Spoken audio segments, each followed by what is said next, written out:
Stage पर मौजूद बहुत ही इम्पोर्टेंट गेस्ट्स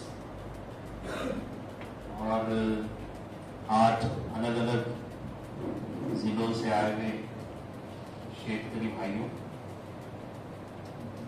मुझे बहुत खुशी हुई, सबसे ज़्यादा खुशी हुई इस बात पर जो अभी हमारे 2 भाइयों ने अपने अंदर की जो बात है, मन की बात भी आजकल बहुत ऐसी बात बन गई है कि वो दुख की बात बन जाती है, उसमें सच्चे मन की बात होती नहीं है, लेकिन उन्होंने अपने मन की बात यहाँ अब वो मैं सुनना चाह रहा था। इसीलिए मैंने हुसैन साहब से कहा कि मुझे जो आपने टाइम दिया है उसको कम कर दीजिए, मतलब मैं ये सुनना चाह रहा हूँ कि जो लोग इसमें सुबह से बैठे हैं, सुन रहे हैं और बहुत दूर दूर से यहाँ पर आए हुए हैं, और आप में से बहुत कम लोग खुश हैं, बहुत ज्यादा लोग परेशान हैं। आपके चेहरे से बताता है कि आप किस तरह की सिचुएशन में इस वक्त खेती कर रहे हैं, तो आपके दर्द को हम समझ सकते हैं। तो इन लोगों को दिन भर सुनने के बाद उनके दिल में क्या बात है, ये हमें जानना बहुत जरूरी है। तो मुझे बहुत खुशी है कि हमारे दोनों भाइयों ने बहुत अच्छी बात रखी है कि हम लोग जो एक जगह जमा हुए हैं, लेकिन आज से कई साल पहले इसी तरीके से ऑर्गेनाइज होते, एक ताकत बनते, तो शायद आज की सिचुएशन इस तरह से नहीं। ये बात बिल्कुल सही है कि इंडिया में सबसे ज्यादा जो लोग परेशान हैं, सबसे ज्यादा वो किसान ही, और सबसे ज्यादा वोट अगर किसी का मिलता है तो वो किसानों का ही मिलता है। ये बहुत ही बड़ा कॉन्ट्रडिक्शन है, विरोधाभास है कि हम जिन लोगों से तकलीफ में होते हैं हम उन्हीं लोगों को इलेक्ट करके देते हैं। तो ऐसे क्या हालात होते हैं, ऐसे क्या सर्कमस्टांसेस होते हैं, ऐसी क्या सिचुएशन बनती है कि हम हमारे हित की बात करने वाले लोगों को इलेक्ट करके चुन के नहीं। तो ये एक बहुत बड़ा सवाल मैं आप सब लोगों के सामने रखूं, इस पर आप भी सोचिए। हम तो सोच ही रहे और हमने उसके सॉल्यूशंस भी निकालने की कोशिश की। ये जो शेतकरी विकास मंच है, ये अब तक जितने मंच बने हैं उसकी कॉपी नहीं। बहुत सारे मंच बन गए थे, बहुत सारी संगठनाएं बन गई थी, अब हमारी भी एक संगठन होनी चाहिए, जैसे मुझीब भाई की तरफ से बात आई तो हमने इसको लॉन्च कर दिया। मुझीब भाई ने कहा ऐसा नहीं है, तो मैं उसी बात को यहाँ पर सपोर्ट करते हुए यही कहना चाह रहा हूँ। ये जो विकास मंच हमने बनाया है और उसमें भी जो वर्ड है विकास, अब ये विकास वर्ड भी थोड़ा हमारे लिए बड़ा अजीब वर्ड हो गया है। हम तकरीबन 10 सालों से सुन रहे हैं विकास विकास, लेकिन अभी तक वो बड़ा हुआ ही नहीं है और वो कहाँ है हमको मालूम भी नहीं। तो ये विकास भी जो हमने वर्ड यूज किया है, शब्द यूज किया है, ये भी बहुत सोच समझ कर। इसका ये मतलब भी नहीं है कि अब तक जितने संगठन ने काम किया वो काम बहुत गलत किया, ऐसी बात भी नहीं। हर एक ने अपनी कैपेसिटी के हिसाब से, जिन लोगों का भी फोन आ रहा है मेरी उनसे रिक्वेस्ट है वो जरूर बाहर जाए, आराम से बात करें। मैं भी तकरीबन 5 से 6 कॉल अटेंड नहीं किया। बार बार जो मैं आपका मोबाइल, आप देख रहे होंगे मैं मोबाइल देख रहा हूँ, तो वो कुछ बोर होने के बाद मैं मोबाइल नहीं देख रहा था। बहुत सारे कॉल आ रहे हैं लेकिन मैं उनको अटेंड नहीं कर रहा। लेकिन किसी के कॉल है, अर्जेंट होते हैं, आप बिल्कुल बाहर जा सकते हैं, आपको रोकेंगे नहीं, आप बाहर क्यों जा रहे हो, तो आपको यहाँ पर पूरी आजादी है। तो हम जो बात कह रहे हैं उसको बहुत गौर से सुनिए, क्योंकि हम शेतकरियों के विकास के लिए सीरियस हैं। हम शेतकरियों के विकास के लिए सीरियस हैं और इसमें भी बहुत क्लियर है हम कि हम सिर्फ मुस्लिम शेतकरियों के विकास के लिए सीरियस नहीं है सिर्फ। इसमें आप देखिए आज पूरी सभा के अंदर मुसलमान के अलावा भी जो दूसरे मजहब को मानने वाले लोग हैं, हमने उनको भी यहाँ पर आने का निमंत्रण दिया और हमें बहुत खुशी है कि वो लोग आए हमारे निमंत्रण पर, क्योंकि अभी इस वक्त जो देश की दशा है, हम सब लोग जानते हैं कि किस तरीके से हम लोगों के बीच में दूरियां लाने की कोशिश की। किसी भी आप शहर में जाइए, गांव में तो नहीं है, लेकिन शहर में तो मुस्लिम कॉलोनी अलग है और दिगर लोगों की कॉलोनी अलग है। लेकिन जिस एज में हम लोग बचपन में थे, हम लोग जब छोटे थे, तो हमने देखा था कि एक ही मोहल्ले में मुस्लिम भी है और दूसरे मजहब को मानने वाले लोग भी, तो सब लोग साथ में मिलकर रहते थे। हम हमारे बीच में बहुत दूरी आ गई। तो इस विकास मंच के अंदर हम सबके विकास के लिए काम करना चाहिए। तो हम सीरियस क्यों है? हम सीरियस इसलिए है कि हमारा ये मानना है, ये हमारा विचार, हमारे इस विचार को आप सही भी कह सकते हैं, हमारे इस विचार को आप गलत भी कह सकते हैं, हमारे इस विचार को आप मान भी सकते हैं, हमारे इस विचार को आप रिजेक्ट भी कर सकते हैं। हमारा विचार ये है कि हम मरने के बाद दोबारा जिंदा किए जाने वाले, ये मेरा विचार। मैं इस सोच के तहत जिंदगी गुजारता हूं कि मैं मरने के बाद खत्म नहीं हो जाऊं, मैं मरने के बाद दोबारा जिंदा किया जाऊं और दोबारा जिंदा करके जिसने मुझे जिंदगी दी थी, जिसने मुझे मौत दी थी, अल्लाह, वो मुझसे पूछेगा कि मैंने तुझे टाइम दिया था, मैंने तुझे बोलने का बहुत सारे मौके दिए थे, स्टेज दिए थे, मैंने तुझको दौलत दी थी, मैंने तुझको बहुत सारी और चीजें दी थी। तूने उस वक्त जो किसान थे जिनके साथ जुल्म हो रहा था, अत्याचार हो रहा था, कुछ किसान आत्महत्या कर रहे थे, उनको प्रॉब्लम से निकालने के लिए क्या किया? तो मैं उस जवाब की तैयारी के लिए इस विकास मंच के प्रोग्राम में आया। तो मैं जो दिल में सोच रहा हूं वही मेरी जुबान पर है, इसलिए कि जिसके सामने मुझे जवाब देना है वो मेरी सिर्फ जबान से निकलने वाले शब्दों को नहीं सुनता है, सिर्फ उसको तो सुनता ही है, लेकिन मेरे दिल में क्या ख्याल चलता है उसको भी जानता है। तो मैं उसको धोखा नहीं दे सकता हूं, मैं और दूसरे लोगों के साथ तो धोखा दे सकता हूं। तो ये हमारा विचार है, उसके बेस पर हमने इस विकास मंच को लॉन्च करने की कोशिश की। तो आज शेतकरियों के साथ बड़े प्रॉब्लम्स है, मैं उनको यहां पर नहीं गिनाऊंगा। और अब गावंडे साहब ने तो इतना आपके सामने पूरा डेटा वगैरह रख दिया है, तो मेरे पास जो डेटा है वो आपके सामने रखने की जरूरत नहीं है। लेकिन मैं अब पूरा जो कंसंट्रेशन करूंगा वो इस बात पे करूंगा कि अब हमको निकलने का रास्ता क्या है। एक तरीका तो यह है कि हम सभा लें, हमको कुछ बातें पसंद आई तो हम तालियां बजा दें, हम गवर्नमेंट को खूब कोसें, हम आमदारों को, खासदारों को अलग अलग नाम दे दें, हमको थोड़ा सा अच्छा लग जाए, है ना, हम थोड़ा सा मुस्कुरा दें। तो ये तो प्रॉब्लम का सोल्यूशन नहीं हुआ। प्रॉब्लम का सोल्यूशन ये थोड़ी है। प्रॉब्लम का सोल्यूशन ये है कि आज हमारी जो समस्याएं हैं उसका समाधान होना चाहिए। आज जो कुछ भी हमारी समस्या है उसका समाधान होना चाहिए। तो ये कैसे हो सकता है, इसके ऊपर कुछ बातें मैं आपके सामने रखने की कोशिश करूंगा। पहली चीज तो जो मैं आपके सामने रखने की कोशिश करूंगा वो सुसाइड के हवाले से। देखिए, हमारा ये मानना है, जैसे मेरा अपना पर्सनली मानना है कि मुझे ये जो जिंदगी मिली है ना, ये मेरे पास एक अमानत है। अमानत समझते हैं आप? कोई आदमी आपके पास पैसे लाकर रखता है, अरे मैं बैंक में रखूंगा तो मैं इनकम टैक्स वालों की नजर में आ जाऊंगा, तुम्हारे पास रहेंगे तुमको मालूम नहीं होगा, टैक्स वगैरह देने से मैं बच जाऊंगा, भाव मेरा तुम्हारे ऊपर विश्वास से ये 1 लाख रुपए तुम्हारे पास रखो, मैं तुमसे दोबारा तो ये अमानत होगी। तो मैं ये जानता हूं और मैं ये समझता हूं कि ये जो जिंदगी मुझे मिली है ये अल्लाह की तरफ से मेरे पास अमानत है, मैं इसका मालिक नहीं। आदमी जिस चीज का मालिक होता है उसको वो जैसे चाहता है इस्तेमाल कर। आप किसी गाड़ी के मालिक बन जाते हैं, आप जैसा चाहते हैं उसको चलाते हैं।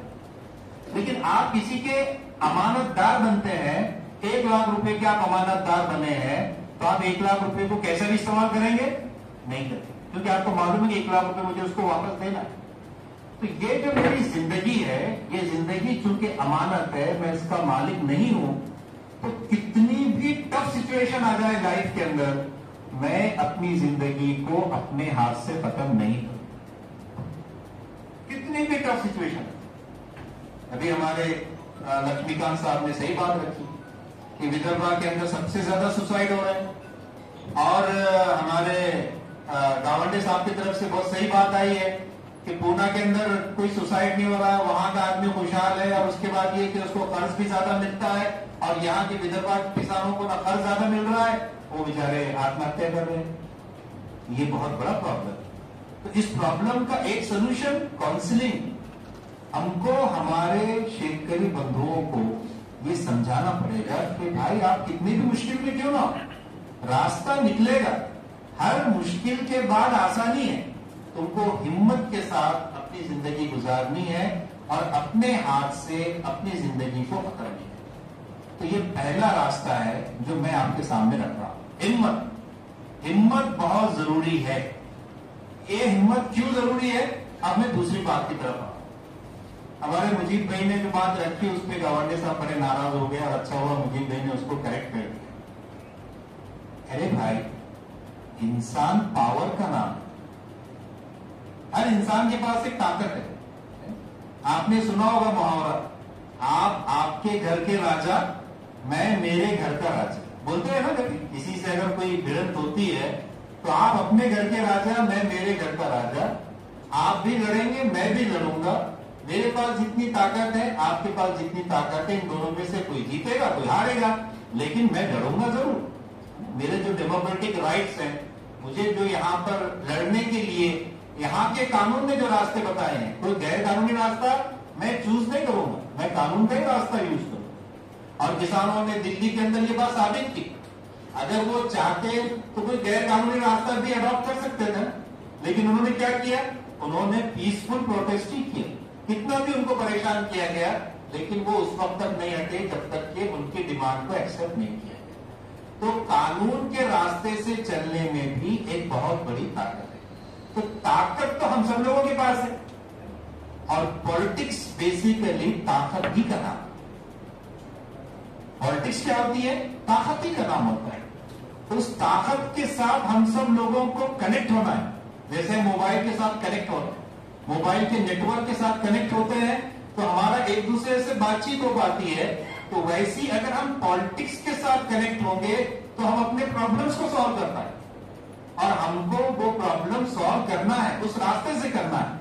और जो कुछ भी हमारे एमएलए, खासदार वगैरह जो लोग भी होते हैं, वो किसी भी पॉलिटिकल पार्टी से चुनकर आ गए हो, इलेक्शन से पहले उनके साथ हमारा डिफरेंस रहेगा, मतभेद रहेगा, लेकिन जब वो एक मर्तबा इलेक्ट होकर आ गए, अब वो एक हमारे पब्लिक के रिप्रेजेंटेटिव है।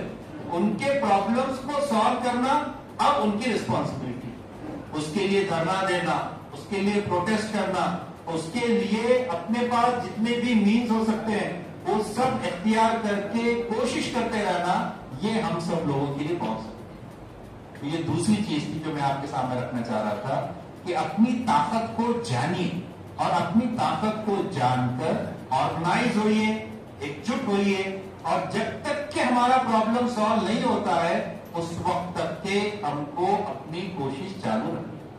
बहुत सही बात यहां पर रखी कि धर्म जितने भी इंडिया में बने हैं, यही कहकर बने हैं कि वो किसानों के लिए बनाए गए, लेकिन होता यही है कि वो किसानों के लिए कम इस्तेमाल होते हैं और दूसरी जगह पे ज्यादा। पीने के पानी के लिए बोले, लेकिन पीने के पानी के लिए तो रोक नहीं सकते, पानी पिलाना पुण्य का काम है। लेकिन सबसे तकलीफ की बात यह है कि कुछ धर्म तो महाराष्ट्र में ऐसे हैं जिसका 60% पानी शराब बनाने के लिए यूज होता है। मेरा यह मानना है कि शराब बुराइयों की मां है। शराब बुराइयों की मां। शराब बेचने से गवर्नमेंट को टैक्सेस मिलते हैं, इसमें कोई शक नहीं है, ये फायदे वाली बात है। लेकिन मेरा यह मानना है कि इंसानों के लिए एक ऐसी चीज राइज होनी चाहिए, उसको जारी करना चाहिए, उसको लागू करना चाहिए जिसमें इंसानों का फायदा ज्यादा और नुकसान कम। अगर फायदे से नुकसान ज्यादा है तो उसको रोक देना चाहिए, भले ही उसके अंदर फायदा हो, भले ही उसके अंदर फायदा। हमारे पास शराब को जो बैन किया गया, क्यों बैन किया गया? ये कह के बैन किया गया, बंदी इसलिए डाली गई कि शराब के अंदर फायदा है, लेकिन उसका जो नुकसान है वो फायदे के ऊपर छाया हुआ है, इसलिए हम उसको बंद कर। तो हर वो चीज जिसमें इंसानों का नुकसान होता हो, भले उसके अंदर थोड़ा बहुत फायदा दिखता हो, उसको बंद करना चाहिए। अब आप सोच सकते होंगे कि शराब के अंदर ऐसा क्या फायदा था उस वक्त जब इसको बंद किया जा रहा था। तो अगर आप किताबें पढ़ेंगे तो ये आपको पढ़ने को मिलेगा कि उस वक्त के जो लोग थे ना, मक्का के रहने वाले लोग, जब जुआ खेलते थे, जुआ, और खूब शराब पीते थे, और जुए के अंदर जब वो बहुत पैसा जीत जाते थे और नशे में होते थे, तो जुए में उन्होंने जितना पैसा जीता है उसमें का 1 रुपया अपने लिए इस्तेमाल नहीं करते। क्या करते थे? पूरा पैसा गरीबों में तकसीम करते। इसमें तो गरीबों का फायदा था। गरीबों ने कहा कि जब ये नशे में होते उस वक्त हमको ज्यादा पैसा मिलता है, आपने वो नशे में आने वाली चीज को ही बैन कर दिया। इस्लाम ने कहा कि इसमें फायदा जरूर है, लेकिन इसका जो नुकसान है उसको तुम देख नहीं रहे हो, इसका नुकसान सबसे ज्यादा है। तो फायदा होने के बाद भी वो बैन किया। तो इस चीज को हमको समझना है कि हम अपने हितों के लिए उस वक्त तक पीछे नहीं हटेंगे जब तक कि हमको हमारा टारगेट नहीं मिल जाता। उसके लिए हमको बहुत कानून का रास्ता एडॉप्ट करके आगे बढ़ना है। तीसरी चीज जो मैं यहां पर आप लोगों के सामने रखना चाह रहा था वो ये कि देखिए, ये बात अपनी जगह पे बहुत सही है कि हम सोयाबीन उगाते हैं, कॉटन उगाते हैं, उसमें बहुत फायदा पहले हुआ था, अब बहुत नुकसान हो रहा है। बीज भी ऐसी कंपनीज बना के दे रही है कि जिसको दोबारा हम उगा नहीं सकते हैं, हर साल उनसे बीज खरीदना पड़ता है। ये सब अत्याचार है, मैं मानता हूं उसको, मैं इससे इनकार नहीं करता। लेकिन हमको कोशिश क्या करनी चाहिए? हमको फिर ठहर कर ये सोचना चाहिए कि जब ये चीजें हमको फायदा नहीं पहुंचा रही है, तो क्या दुनिया में सब किसान लॉस उठा रहे हैं क्या? सब किसान आत्महत्याएं कर रहे हैं क्या? मैंने सुबह में आपके सामने एक वेबसाइट का नाम दिया, आप जाइए उस वेबसाइट पर। लोग 1-1 एकड़ से 15-15 लाख रुपए कमा रहे हैं। क्यों कमा रहे हैं? कैसे कमा रहे हैं? इनको मालूम करना, इनके बारे में ज्ञान हासिल करना, उस ज्ञान को सब लोगों के अंदर फैलाना, उसके लिए हमको छोटे छोटे ग्रुप्स बनाने पड़े। इसलिए मैं बार बार कह रहा हूं हमारे हुसैन भाई से कि जहां जहां पर हमारे अब लोग जमा होना शुरू हुए हैं अलग अलग जगह पर, गांव देहात में, उनसे ये कहिए कि वो हर हफ्ते 1 घंटे के लिए मिले, 1 घंटे, और इस 1 घंटे में वो पूरी दुनिया के अंदर एग्रीकल्चर में नया नया प्रयोग क्या हो रहा है जिससे लोग फायदा उठा रहे हैं, उस प्रयोग के ऊपर डिस्कस करें। वो प्रयोग अपने पास हो सकता है क्या, उसके बारे में डिसीजन लें। उस प्रयोग के सिलसिले में हम गवर्नमेंट से क्या फायदा उठा सकते हैं, गवर्नमेंट से क्या सब्सिडी ले सकते हैं, गवर्नमेंट से क्या मदद ले सकते हैं, गवर्नमेंट को कौन सी पॉलिसी बनाने के लिए बोल सकते हैं, उसके बारे में हमारे अंदर विचार विमर्श होना चाहिए, उस पर डिस्कशन होना चाहिए, फिर कोई एक बार डिसाइड होनी चाहिए और उसके लिए हमको आगे बढ़ के काम।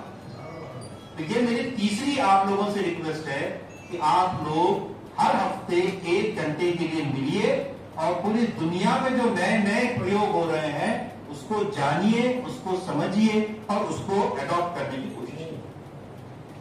आखिरी चीज मैं आप लोगों के सामने रखते हुए अपनी बात को खत्म करूंगा कि हमको असल में गवर्नमेंट से जब भी हम मिलेंगे, गवर्नमेंट से, तो इस बात की पूरी कोशिश करना है। गवर्नमेंट के अंदर सब बातें आ गई, एक तो ब्यूरोक्रेसी भी आ गई, अलग अलग ऑफिसेस में जो ऑफिसर्स होते हैं, और आजकल लोग ऑफिसर कैसे बन रहे हैं मुझे आपको कहानी सुनाने की जरूरत नहीं है। यूपीएससी के एग्जाम में भी क्या हो रहा है हम सब लोग जानते हैं, है ना? तो अभी तक ऐसे कितने ऑफिसर बन गए होंगे हमको नहीं मालूम है।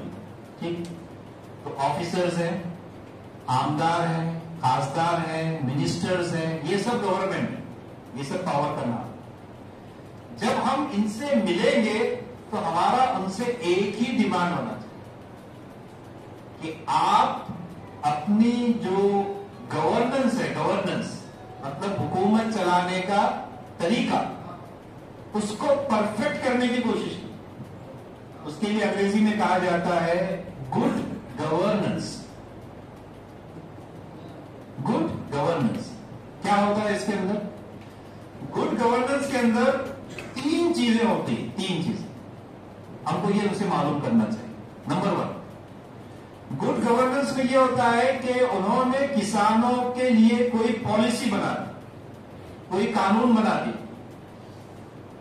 हमें उनसे डिमांड करना चाहिए कि इसके अंदर पारदर्शिता होनी चाहिए, ट्रांसपेरेंसी होनी चाहिए कि आपने किस बेस के ऊपर यह कानून बनाया, इसमें हमारे हितों का ख्याल रखा गया कि नहीं रखा गया, इसको जानने का अधिकार हमको कानून ने दिया। अभी सुबह के डिस्कशन में बात आई कि साहब हम तो जाते हैं उनके पास, मगर वो कहते हैं कि साहब नंबर लग रहा है, नंबर लग रहा है, नंबर लग रहा है, और हमारा तो नंबर ही नहीं लग रहा है, और हमारे एरिया में किसी का भी नंबर नहीं लग रहा है ना। सुबह में हमारे भाई ने रखा ना प्रॉब्लम, तो यहां से हमने उनको क्या गाइडेंस किया कि आप है तो आरटीआई का सहारा लीजिए, राइट टू इंफॉर्मेशन। ये नागरिक को एक यहां पर कानून दिया गया है, हक दिया गया, राइट टू इंफॉर्मेशन। क्या आप इंफॉर्मेशन गवर्नमेंट डिपार्टमेंट से ले सकते हैं? आप उनके पास एप्लीकेशन डालिए, पूछिए कि कितने लोगों ने आपके पास एप्लीकेशन दी, कितने लोगों का सैंक्शन हुआ। तो इससे पारदर्शिता समझ में आती है कि आप जो बोल रहे हैं उसके अंदर कितनी सच्चाई। गुड गवर्नेंस के अंदर दूसरी चीज क्या होती है? जिम्मेदारी, अकाउंटेबिलिटी।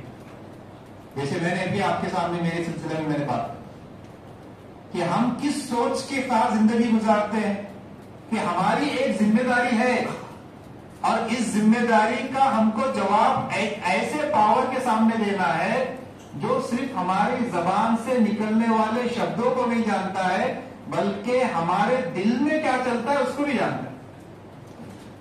ऐसे पावर के सामने हमको खड़ा होकर जवाब देना है, तो जो जिम्मेदारी उसके अंदर आ सकती है, आप समझ सकते हैं, वो गरीब के दर्द को महसूस करेंगे, वो गरीब के दर्द को दूर करने की कोशिश करेंगे और उसका कोई पॉलिटिकल फायदा नहीं उठाए। पॉलिटिकल फायदा कैसे उठाया जाता है? पॉलिटिकल एक्टिविज्म एक अलग चीज है, पॉलिटिकली एक्टिव रहना, बहुत जागरूक रहना, वो एक अलग चीज है। लेकिन पॉलिटिकल फायदा कराना क्या चीज होता है? पॉलिटिकल फायदा इस तरीके से होता है कि हम जब एक पावर बन जाते हैं, हमारे कुछ मानने वाले लोग हो जाते हैं जो हमारा सुनते हैं, हम जो कहेंगे उसके आगे वो सोचते नहीं है, हम जैसा बोल देंगे वैसा हो जाएगा। जब इस लेवल पर हम आ जाते हैं तो पॉलिटिकल लेवल पर जो लोग सौदेबाजी करते हैं, हम उस सौदेबाजी का हिस्सा हैं। तो इसे कहते हैं पॉलिटिकल एक्सप्लॉयटेशन, पॉलिटिकल अत्याचार। तो अकाउंटेबिलिटी जिसके अंदर होती है, जिम्मेदारी जिसके अंदर होती है, वो कभी अपने मानने वालों का सौदा कर ही नहीं सकता, कभी नहीं कर सकता। इस शेतकरी विकास मंच के साथ जब आप सफर करेंगे, अभी तो आपका सफर शुरू हो, हम पूरे कॉन्फिडेंस के साथ आपको एक बात कह रहे हैं कि आप इस चीज को महसूस करें। आपके हितों के लिए पॉलिसीज बनेगी इस महाराष्ट्र में। आपके साथ जो अत्याचार हो रहा है, उस अत्याचार को हम रोकने में कामयाब होंगे। आपकी जो आय है, उस आय को हम बढ़ाने में भी सक्सेसफुल होंगे। ये सब चीजें होंगी क्योंकि हम किसी भी लेवल पर किसी भी तरह के पॉलिटिकल एक्सप्लॉयटेशन और अत्याचार को बर्दाश्त नहीं। तो दूसरी चीज होती है गुड गवर्नेंस के अंदर अकाउंटेबिलिटी। तीसरी चीज ये होती है जस्टिस, न्याय। और गुड गवर्नेंस के अंदर न्याय के बारे में बात कही गई है कि न्याय सबसे कमजोर आदमी के साथ होना चाहिए। देखो, जिसकी लाठी उसकी भैंस, ये तो सबको मालूम। सुबह में किसी की तरफ से आई बात, हम तो जाते हैं बैंक की तरफ, हाँ, लेकिन जिसकी लाठी होती है उसको तो कर्ज यूं मिल जाता है, लेकिन जो बेचारा शरीफ होता है वो चक्कर काटते रहता है, उसकी चप्पल गिर जाती है मगर उसको कर्ज नहीं मिलता। तो गुड गवर्नेंस उस वक्त होता है जब उस समाज का सबसे जो कमजोर आदमी होता है, सबसे कमजोर आदमी, उसके साथ सबसे पहले जस्टिस। तो अभी हमारे देश में राइट टू इंफॉर्मेशन आ गया, राइट टू एजुकेशन भी आ गया। हालांकि उसको चेंज करने की कोशिश कर रही थी गवर्नमेंट, लेकिन हम में से कुछ लोग आगे बढ़े और हाई कोर्ट में गए, हाई कोर्ट ने हमारा ही साथ दिया और कहा कि कोई चेंज नहीं होगा, राइट टू एजुकेशन में जैसा है वैसा ही होगा। एक गरीब का बच्चा भी बहुत बड़े स्कूल के अंदर पढ़ सकता है। 25% जो उसको रिजर्वेशन है, वो 25% रिजर्वेशन बाकी रहे। तो जब आप जागरूक होते हैं तो आप पढ़ेंगे। तो राइट टू इंफॉर्मेशन आ गया, राइट टू एजुकेशन भी आ गया। अब राइट टू गुड गवर्नेंस हमारे देश में आना चाहिए।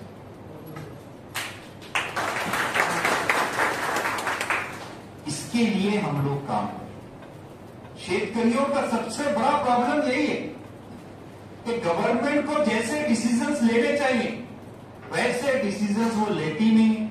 जितनी सब्सिडी देनी चाहिए, अभी फ्रांस की मिसाल देनी, एग्जांपल दिया गया, उतनी सब्सिडी देती नहीं है।